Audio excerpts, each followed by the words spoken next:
छूट गइल ऊ गाँव के बचपन, खेलब कूदब यार हो।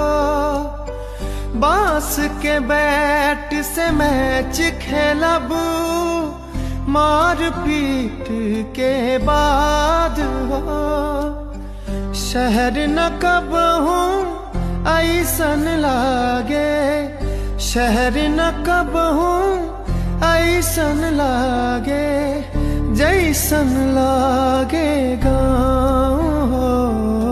याद खूब आवे हमका खेत के